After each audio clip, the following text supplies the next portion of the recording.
मधुशाले जाने को घर से चलता है पीने वाला। किस पथ से जाऊं असमंजस में है वो भोला भाला।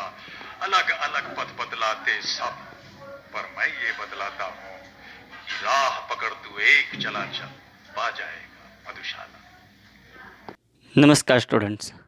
अभी ये जो आपने काव्य पंक्तियाँ सुनी, आ पहुँचा मैं मधुशाला, ये जो काव्य पंक्ति में जो आवाज़ थी वो किसकी थी? आप समझ ही गए होंगे। ये जो आवाज़ थी वो हमारे बॉलीवुड के सुपरस्टार अमिताभ बच्चन जी की आवाज़ थी। और ये जो मधुशाला जो काव्य है वो किसका है? तो वो उनके पिताजी हरिवंश राय बच्चन जी का है। तो आज हम हरिवंश राय बच्चन जी के जीवन पर आधारित एक आत्मकथा पढ़ने जा रहे हैं कि मेरी बीमारी श्यामा ने ली। मेरी बीमारी श्यामा ने ली, ये हरिवंश राय बच्चन जी का एक आत्मकथा अंश है। तो हमें प्रश्न होगा कि आत्मकथा अंश किसे कहते हैं? कि आत्मकथा व्यक्ति खुद अपने बारे में लिखता है।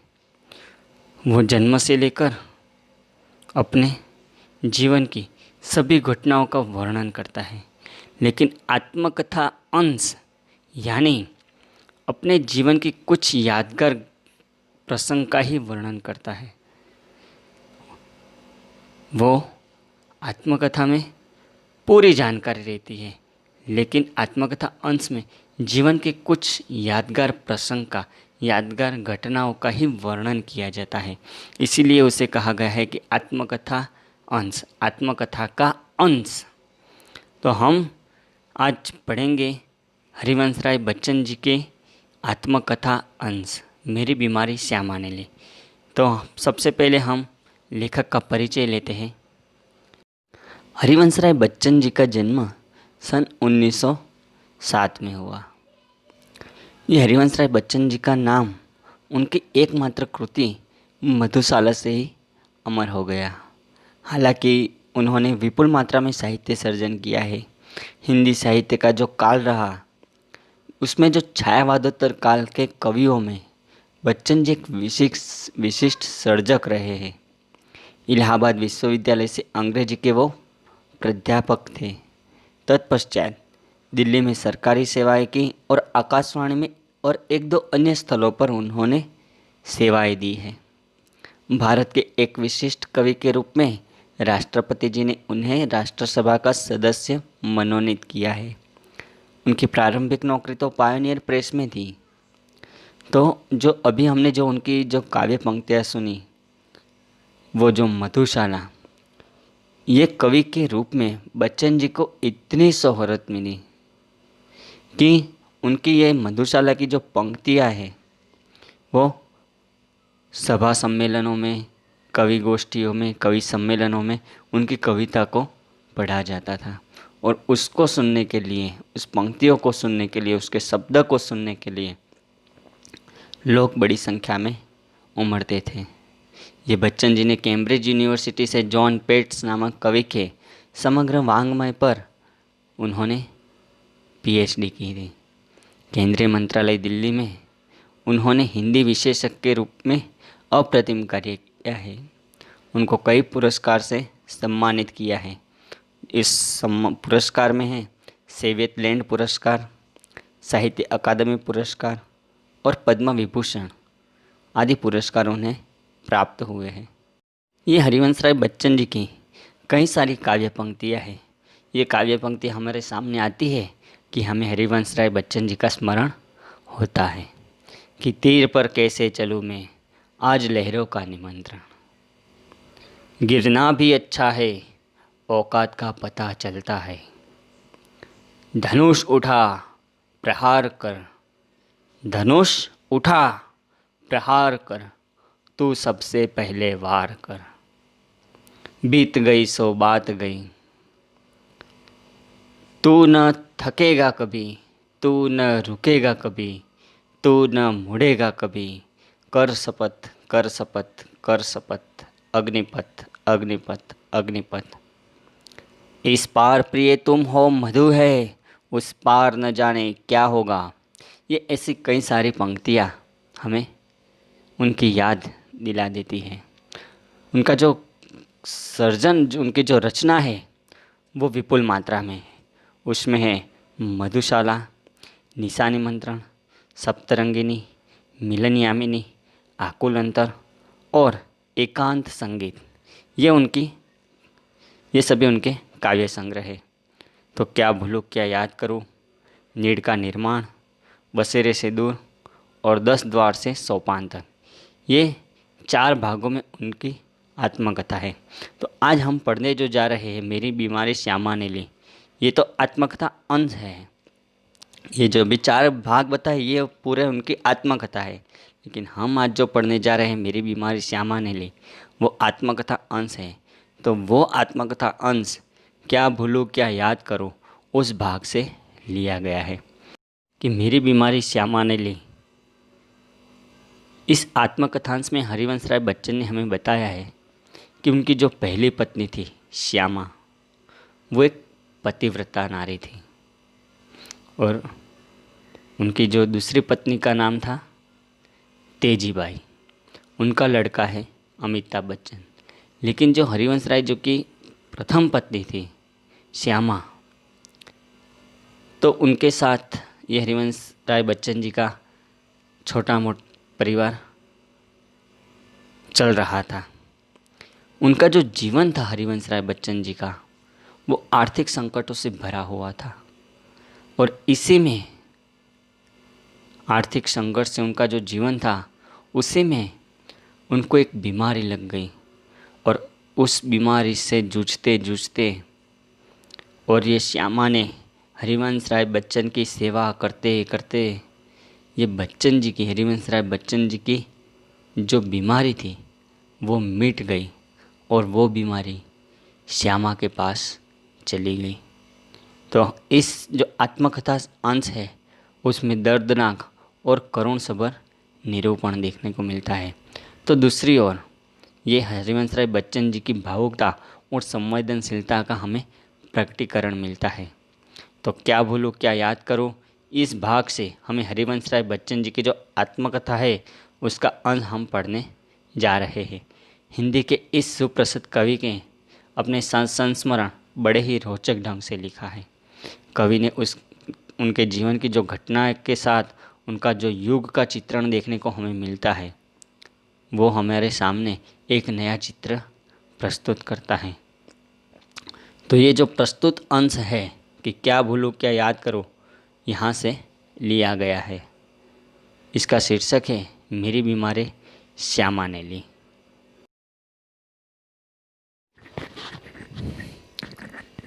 हरिवंश राय बच्चन कहते हैं, मैं अपनी बीमारी को दुलराने वालों में न था। यानी जब कभी बीमार होते तो अपनी बीमारी को लाड़ प्यार करने में न था।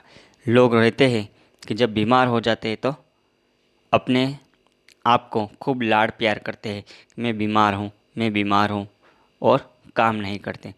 तो लेकिन लेखक ऐसा नहीं करते थे कि अपनी बीमारी को दुलराने वालों में न था। दुलराने वाला का अर्थ होता है लाड़ प्यार। सच कहूँ तो मैं अपनी बीमारी के प्रति प्राय निर्भय था। निर्भय यानी जिसको भय नहीं है वह।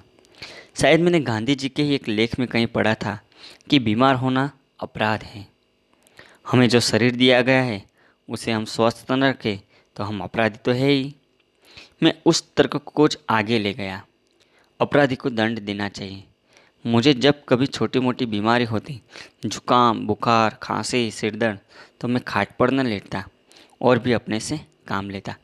यानी जब गांधी जी ने भी कहा है कि हमें हमारा जो शरीर है उसे स्वस्थ और स्वच्छ रखना है, तो इसी को जो गांधी जी के विचार थे उन्हें आगे ले गए हैं कि बीमार होना अपराध है।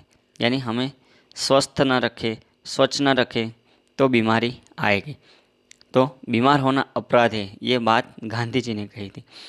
तो उसी तर्क को लेखक आगे ले गए कि अपराधी को दंड देना चाहिए। कि जब जब उन्हें बीमारी आती छोटी मोटी, उनको जुकाम होता, बुखार होता, खांसी, सिरदर्द, तो वो खाट पर न लेटते, यानी आराम नहीं करते, सोते नहीं, और भी अपने से काम लेते। मुझे भरे भुट्टे बुखार में भी रात के ट्यूशन पर जाने की याद है। भरे भुट्टे बुखार में यानी बहुत तेज बुखार में भी ट्यूशन जाने का याद है। बुखार की गर्मी और तेज तो मैं और ज़ोर से पढ़ाता। मजदूरी करके रोटी कमाने वालों को बीमार पड़ने का क्या अधिकार है?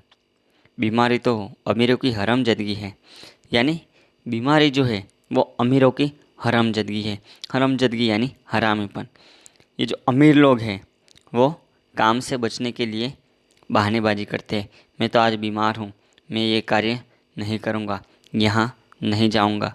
ये कार्य से छुटकारा पाने के लिए ऐसा हरामीपन करते थे। इसीलिए लेखक ने कहा है कि बीमारी अमीरों की हरामजादगी है। लेकिन जो गरीब है उन्हें तो मेहनत करनी ही करनी है, इसलिए उसे अपने पीछे न लगाना चाहिए। गरीबों को इसे अपने पीछे न लगाना चाहिए। लिखने में तो ऊंचा बुखार मुझे सब तरह से सहायक, प्रेरक और प्रोत्साहक लगता है। यानी लेखक को जब लिखना होता है, लेखन कार्य पढ़ाना हो, अर्थात वो ये जो लेखक थे तो उन्हें का जो लेखन कार्य था तो बुखार उन्हें सहायक हुआ है, प्रेरक हुआ यानी प्रेरणा दी है और प्रोत्साहक लगा है। यानी उस बुखार से उन्हें प्रोत्साहन मिला है। एक तरह की आग जिसमें मेरी अनुभूतियों को ताप आता, जिसमें गल पिघल कर मेरा हृदय ढलता। यानी क्या कहते हैं लेखक कि जब उन्हें बुखार आता उनका शरीर गर्म हो जाता। यानी एक तरह की उनके भीतर आग जलती हुई ऐसा लगता। यानी बुखार में हमारा शरीर जैसे गर्म हो जाता है, तो जैसे जैसे गर्म होता वैसे वैसे उनके दिमाग में जो उनके हृदय में जो अनुभूतियाँ आती, जो ख्याल आता, वो अनुभूतियाँ में उनका ताप आता, उसमें मेरा हृदय ढलता। यानी लिखने में वो सब कार्य अच्छे से उनको विचार आते थे, अच्छे अच्छे शब्द मिल जाते थे। एक तरह की भट्टी जो मेरे विचार, भाव और कल्पना को उबल देकर उच्छलित करती थी। यानी लेखक जब लिखते थे तो उनकी जो भावनाएं थी, उनका जो विचार था और वो कल्पनाएं कर कर लिखते थे जो लेखक, तो उस गर्मी से ये जो उनके विचार थे, उनकी जो कल्पना थी वो स्वच्छ हो जाती थी। यह तो मैं नहीं कहूँगा कि बुखार में मैं अद बदा कर लिखता हूँ, यानी ज़बरदस्ती लिखता हूँ। अद बदा कर लिखना यानी ज़बरदस्ती लिखना, ऐसा तो मैं नहीं कहूँगा। पर अगर मुझे लिखना था तो बुखार मेरे लिए कोई बाधा नहीं बनता था। हल्के बुखार में तो मेरे सब काम हस्त मामूल होते रहते थे। यानी कहते हैं कि उनको जो काम करना रहता है तो उनका काम हस्ब मामूल यानी नित्य क्रम के अनुसार जैसे हर रोज़ करते थे ऐसे ऐसे करते थे कि आज बुखार आया है तो आज नहीं करूँगा, ऐसा नहीं करते थे। कोई मेरा बदन छूकर कभी कहता कि तुम्हें बुखार है तो मैं पट से जवाब देता था कि हाँ बुखार है और मैं भी हूँ। शायद किपलिंग ने अपनी आत्मकथा में लिखा है कि कभी कभी उसे बुखार में भी काम करना पड़ता था, और जब वह बुखार में होता था तो और अच्छी कहानी लिखता था। यानी लेखक क्या कहते हैं कि एक ब्रिटिश लेखक था किपलिंग, रुडयार्ड किपलिंग, कि उसे भी कभी बुखार में लिखने का काम पड़ता था। तो बुखार में जब वो लिखता तो अच्छी कहानियाँ लिखता था। तो लेखक कहते हैं कि बुखार में कम लिखना मुझे याद नहीं, यह कैसे बन पड़ा इसका निर्णय मैं न देना चाहूँगा। प्रसंगवश मुझे याद आ गया है कि अपनी दो चट्टानों की दो सबसे बड़ी कविताएं सांत्र के नोबेल पुरस्कार को ठुकरा देने पर और दो चट्टान अथवा सिसिफस बरक्स हनुमान मैंने प्लूरोसी में पढ़े पढ़े लिखी थी। यानी एक पेरिस के जो लेखक थे सांत्रपाल, उसने नोबेल पुरस्कार को ठुकरा दिया था। और जो दो लंबी कहानियाँ थी, दो चट्टान और सिसिफस बरक्स हनुमान, ये भी लेखक ने प्लूरोसी में पढ़े पढ़े लिखी थी। प्लूरोसी यानी फेफड़ों में पानी भर जाना की एक बीमारी रहती है, उसे कहते हैं प्लूरोसी। तो बहरहाल जब मैं अपनी जवानी पर था, बीमारी मुझे पराजित न करती थी। यानी बीमार होने पर ये लेखक को पराजित नहीं करती थी, मैं ही अपनी जीत से बीमारी को पराजित कर देता था। यानी हाँ, उनका जो मानसिक पावर था वो बहुत ही बढ़िया था। लेकिन कुछ लोग रहते हैं जो बीमार होते हैं तो मानसिक रूप से निर्बल हो जाते हैं कि अरे मुझे बीमारी हो गई, मुझे बीमारी हो गई। लेकिन लेखक ऐसा नहीं करते थे। बुखार सुखार आखिर कितने दिन चलता कि विश्राम तिवारी कहा करते थे कि मार के पीछे भूत भागे। मैंने उस अपने प्रयोग से सिद्ध किया कि काम के पीछे बुखार भागे। यानी उनके जो मित्र थे विश्राम तिवारी, वो कहा करते थे कि मार के पीछे भूत भागे। अगर किसी को भूत लग गया है अपने पीछे तो उसको मारो, तो वो भूत भाग जाएगा। ये एक काल्पनिक कहावत है। तो उसी कहावत को लेखक ने अपने ढंग से बता दिया कि मार के पीछे भूत भागे, तो लेखक ने बता दिया कि काम के पीछे बुखार भागे। काम करते जाओ तो बुखार चला जाएगा। और हमने देखा भी है, कुछ लोग बीमार रहते हैं घर पर, लेकिन कभी कभी स्कूल पर भी आ जाते हैं कुछ बच्चे, तो उनका बुखार मामूली सा हो जाता है। यह बुखार मामूली न था, उसका संबंध उस तूफान से था जो पिछले 9 महीनों से मुझे झकझोर रहा था।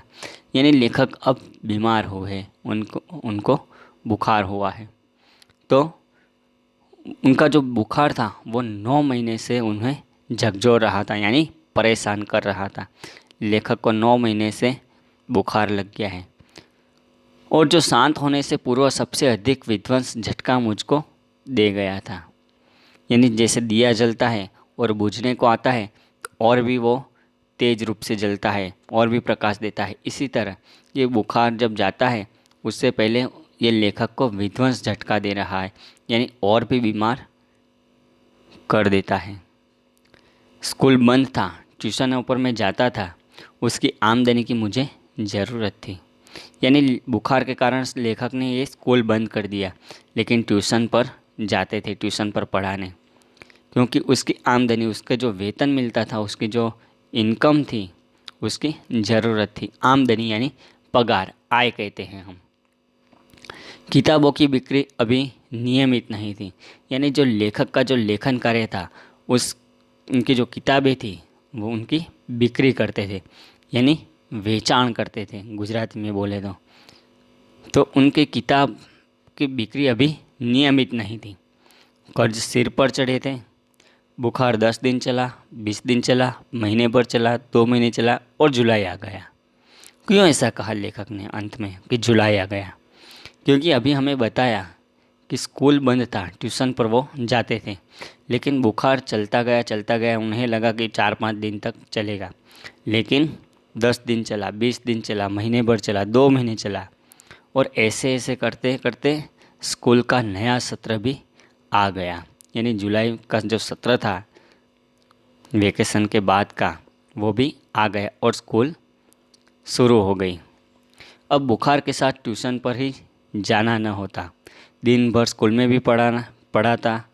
बुखार का नमूना वही जो सुबह बिल्कुल नहीं, शाम को 101 अंश सेल्सियस से 102 अंश सेल्सियस के बीच। कमजोरी दिन भर दिन बढ़ती हुई, कभी कभी धीमी खांसी, दवा शौकिया दवा बाटू एक होम्योपैथिक कर रहा था। यानी उनकी जो कमज़ोर हो गए थे, यानी ये बुखार में, तो वो दवा ले रहे थे। सेकिया यानी सेक ले रहे थे। दवा बाटू यानी घरगथ्थू जो उपचार जो रहते हैं वो भी कर रहे थे, और होम्योपैथिक इलाज भी वो करते थे। हम जो बाज़ार से जो डॉक्टर के पास जाकर जो दवाई लाते हैं वो एलोपैथी कहते हैं, लेकिन ये होम्योपैथिक एक प्रकार है इलाज का। कभी कभी सोचता क्या मुझे तपेदिक हो गया है। तपेदिक का अर्थ होता है टीबी, यानी क्षय की बीमारी। टीबी जिसे हम कहते हैं ट्यूबरक्लोसिस, टीबी का पूरा नाम है ट्यूबरक्लोसिस। तो उनको ऐसा लगा कि ये मुझे धीमी खांसी हो रही है, बुखार आ रहा है, तो मुझे कहीं तपेदिक तो नहीं हो गया, क्षय तो नहीं हो गया। अगर हो गया है तो एलोपैथी का इलाज तो अपने बूते से बाहर है।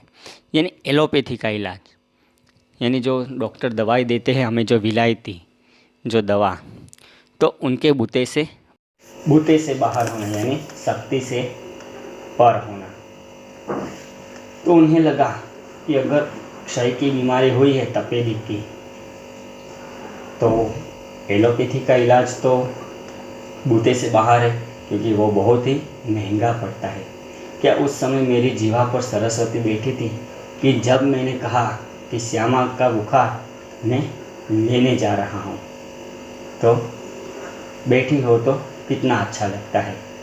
तो लेखक ने एक दिन इसे बता दिया कि उनकी पत्नी जो थी श्यामा, वो भी बीमार थी। तो कहा कि श्यामा, तू बैठी रहती है तो कितना अच्छा लगता है, मैं तेरी बीमारी ले लेता हूँ। तो ऐसा कहा।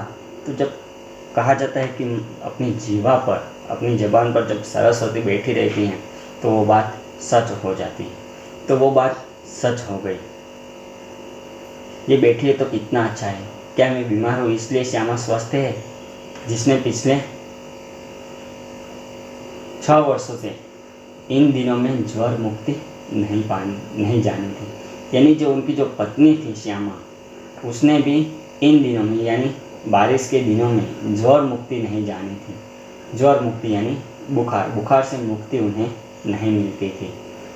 कितने सालों से? 6 वर्षों से, 6 साल से। जब वो बारिश का मौसम आती तब उसे बुखार आ जाता। तो बताते कि इन दिनों में ज्वर मुक्ति उन्हें भी नहीं जानी थी, पर श्यामा को मेरी बीमारी भीतर ही भीतर खाए जा रही थी। लेकिन जो उनकी जो पत्नी थी श्यामा, तो कब बताते कि मेरी बीमारी भीतर ही भीतर खाए जा रही थी।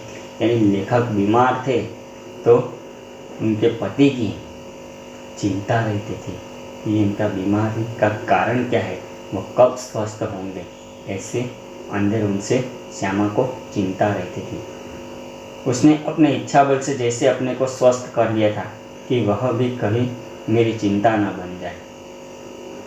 यानी उस लेखक ने उसे स्वस्थ करवाने का प्रयत्न किया कि उसकी चिंता का कारण न बन जाए। इसलिए श्यामा ने कहा, मैं तो अब स्वस्थ हो गई हूँ, तब तुम मेरी चिंता मत करो। ऐसा बोलकर वो स्वस्थ हो गई। इससे अतिरिक्त मेरी बीमारी का शायद किसी को पता भी न था, क्योंकि सारे काम काज तो मैं सामान्य रूप से किए जा रहा था। यानी लेखक बीमार है ऐसा किसी को लगता नहीं था। क्यों लगता नहीं था? क्योंकि लेखक, उनके जो सारे कामकाज थे वो स्वस्थ व्यक्ति की तरह ही किए जा रहे थे, ताकि लोग कोई उन्हें देखकर बता भी नहीं सकता था कि ये बीमार है। और गर्मी में तो सभी लोग थोड़े बहुत दुबले हो जाते हैं, ऐसा लेखक का मानना था कि गर्मी के दिनों में सभी लोग दुबले हो जाते, तो लेखक भी थोड़े बहुत दुबले हो गए होंगे। यानी किसी को लगता नहीं कि ये बीमार है। एक दिन उसने मुझे कहा कि मैं डॉक्टर बीके मुखर्जी से अपनी परीक्षण करवाऊँ, यानी अपनी जांच करवाऊँ। यानी उनकी पत्नी जो थी श्यामा, उसने कहा कि तुम डॉक्टर बीके मुखर्जी से अपना परीक्षण करवाओ, यानी अपनी तबीयत चेकअप करवाओ। मैंने टाल मटोल की तो उसने ब्रह्मास्त्र छोड़ दिया। यानी लेखक ने बता दिया टाल मटोल की, हाँ चला जाऊँगा, कल जाऊँगा, परसों जाऊँगा, अभी नहीं 2 दिन बाद, ऐसे बहानेबाजी की। उसने टाल मटोल की तो उसने ब्रह्मास्त्र छोड़ दिया। ब्रह्मास्त्र यानी ब्रह्मा का जो अस्त्र रहता है, अचूक निशाने पर लगने वाला जो अस्त्र रहता है, उसे कहते हैं ब्रह्मास्त्र। ब्रह्म वत्ता अस्त्र बराबर ब्रह्मास्त्र। यानी अचूक निशाने पर लगना वाला वो जो अस्त्र रहता है, उसे कहते हैं ब्रह्मास्त्र। तो उसने अपनी जुबान से ब्रह्मास्त्र छोड़ दिया कि जब तक मैं अपने डॉक्टर बीके मुखर्जी से अपनी तबीयत न दिखलाऊं, तब तक वो खाना नहीं खाएगी। तो अब तो मानना ही पड़ेगा, ब्रह्मास्त्र तो मानना ही था। डॉक्टर बीके मुखर्जी को भय था कि मुझ पर क्षय का आक्रमण हुआ है। यानी लेखक को जो शंका थी कि तपेदिक तो नहीं हो गई, तो वही हुआ। यानी लेखक को अब क्षय हो गया है। टीबी हो गया है। नुस्खा उन्होंने लिख दिया और कुछ दिन कर चिंता मुक्त होकर पूरी तरह आराम करने को कहा। डॉक्टर बीके मुखर्जी ने इलाज लिख दिया कि तुम्हें ये वाली दवाई लेनी है और पूरी तरह आराम करना है। लेकिन जो लेखक थे वो तो कभी भी आराम करे ऐसा लग ही नहीं रहा था। नुस्खा मुझे मौत का परवाना लगा। यानी डॉक्टर बीके मुखर्जी ने जो नुस्खा लिख दिया उसमें लिखा था कि तुम्हें चिंता मुक्त होकर आराम ही करना है। तब वो आराम कर रहे थे तो उन्हें लगा कि मौत का परवाना लगा, यानी अब मुझे मौत का बुलावा आता हो ऐसा लग रहा है। क्योंकि लेखक कभी भी खाट पर सोए नहीं थे, अब सोना पड़ा तो ऐसा लग रहा है कि अब मुझे मौत ही आएगी। क्या मेरी विदा का समय आ गया है? और खाट पर पड़े पड़े वो सोच रहे थे, क्या मेरे विदा का समय आ गया है? क्या इतने ही दिनों के लिए मैं आया था? क्या इतने ही गाने गुनगुनाने के लिए आया था? केवल इतने ही श्रम संघर्ष करने के लिए तथा इतने ही दुख संकट उठाने के लिए मैं आया था? स्वागत के ही साथ विदा की होती तैयारी। बंद लगी होने लगी, खुलती है मेरी जीवन की मधुशाला। यानी लेखक अब पढ़े पढ़े कल्पना कर रहे हैं कि अब मेरी विदा का समय आ गया है। क्या मुझे इतने ही कष्ट उठाने पड़े थे कि और उठाने पड़ेंगे? यानी अब मैं जीऊँगा या नहीं जीऊँगा? और कहते कि मैंने कभी सुख ही नहीं देखा, इसीलिए उन्होंने ये शब्द का प्रयोग किया कि उनका जीवन जो था वो तो संघर्षों से भरा हुआ था। इसलिए लेखक ने कहा, क्या इतने ही दिनों के लिए मैं आया था कि इतने दुख संकट उठाने आया क्या? तो बताते हैं कि स्वागत के ही साथ विदा की होती देखी तैयारी। यानी अब लेखक को लोग विदा कर रहे हैं, यानी उनको मन ही मन ऐसा कुछ दिख रहा है कि उनकी अंतिम यात्रा जैसा कुछ दिख रहा है। बंद लगी होने खुलते ही मेरी जीवन की मधुशाला। ये जो अभी जो हमने काव्य सुना था तो बताते हैं कि ये अब मेरे जीवन की जो मधुशाला है अब वो बंद होती जा रही है, यानी उनका जीवन समाप्त हो रहा है, ऐसा अब लेखक को लगा है। क्या मैंने अपनी भविष्यवाणी स्वयं कर दी थी? सबसे मर्मवेदी प्रश्न था, क्या श्यामा के भाग्य में वैधव्य भी लिखा है? यानी अब मैं मरने जा रहा हूँ तो मर्मवेदी प्रश्न, यानी कुछ सोचने वाली बात, क्या श्यामा के भाग्य में वैधव्य भी है? वैधव्य यानी विधवापन। विधवा यानी जिसका पति मृत्यु होता है वह स्त्री यानी विधवा। तो क्या अब श्यामा विधवा हो जाएगी? ऐसे मन ही मन लेखक कल्पना कर रहे हैं कि अब मैं मरने वाला हूँ और ये जो श्यामा है उनकी पत्नी वो विधवा हो जाएगी। अब लेखक बताते हैं कि मरने से मुझे डर नहीं था, वह मुझे कठिन भी नहीं लगा। कठिन लगा मरने से पहले जीना। यानी मरना कोई बड़ी बात नहीं है, लेकिन जो हमारा जो जीवन है संघर्षपूर्ण, तो उस संघर्ष को पार करना वो कठिन चीज़ है। मरने से पहला जीना वो कठिन है। पूरे आराम का अर्थ होंगे ट्यूशन छोड़ दूँ, स्कूल से छुट्टी ले लूँ, ज़्यादा लूँ तो बगैर तनख्वाह के लेने को तैयार हूँ। फिर घर का खर्च कैसे चलेगा? यानी लेखक को ये डॉक्टर बीके मुखर्जी ने बता दिया कि अब तुम्हें पूरी तरह से आराम ही करना है। तो स्कूल बंद हो जाएगी, छुट्टी बंद हो जाएगी, तो घर की आमदनी कैसे चलेगी? तनख्वाह यानी पगार कैसे आएगा? फिर घर का खर्च कैसे चलेगा? शालिग्राम केवल अपनी तनख्वाह पर तनख्वाह के बल पर घर नहीं चला सकते।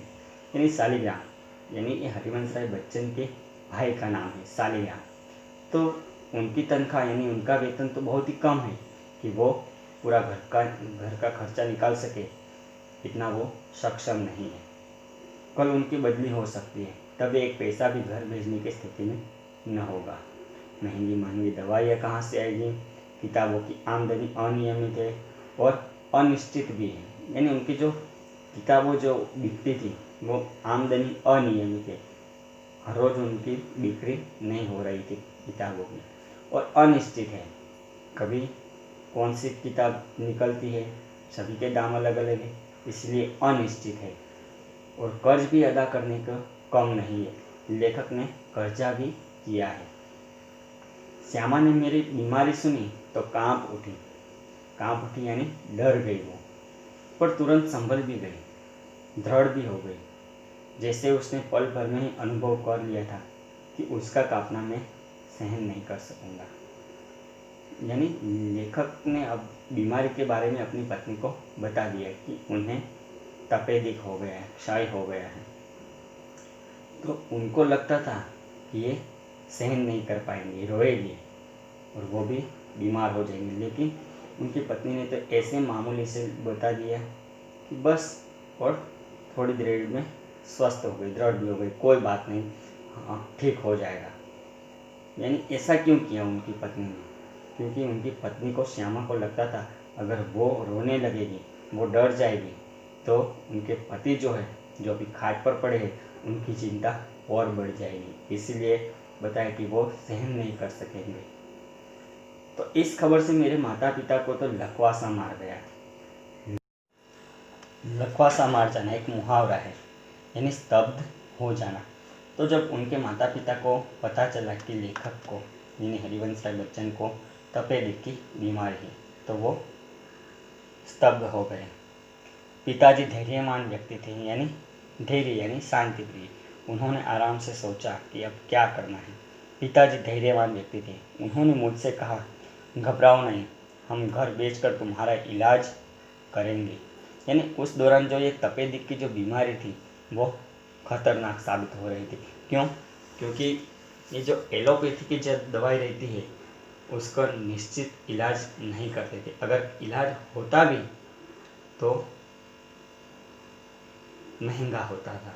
यानी जो गरीब इंसान है उसके बूते से बाहर है, यानी उसकी जो शक्ति है उससे ये इलाज नहीं हो सकेगा। और ये क्षय की बीमारी जो रहती है वो चेपी बीमारी रहती थी, इसलिए लेखक को ज़्यादा डर लग रहा था। तो उनके पिताजी ने कहा कि घबराओ नहीं, हम घर बेचकर तुम्हारा इलाज करेंगे।